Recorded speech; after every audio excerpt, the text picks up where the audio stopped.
সালাম আলাইকুম। যারা মাথা ব্যথা হইলেই টাফনিল খান তাদের জন্য একটা দুঃসংবাদ।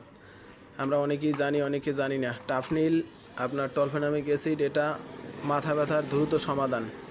কিন্তু এটার যে পার্শ্ব প্রতিক্রিয়া আপনারা যদি শোনেন তাহলে আর কখনোই টাফনিল খাবেন না।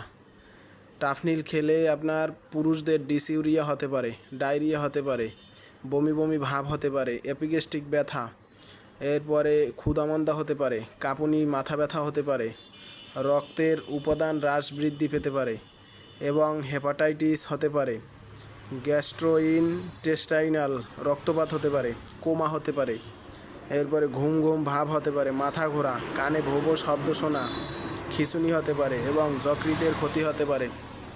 আপনারা সবাই শুনলেন, আরও অনেক ক্ষতি আছে যেগুলো অতিরিক্ত টাফনিল খেলে আপনাদের অনেক সমস্যা হতে পারে। তাই সবাই সাবধান, অতিরিক্ত টাফনিল কখনোই খাবেন না। হালকা পাতলা একটু মাথা ব্যথা হইলে প্যারাসিটামল খাইতে পারেন, কিন্তু এই টাফনিল আপনার একটা মানুষকে একেবারে মৃত্যুর দিকে ধাবিত করতে পারে।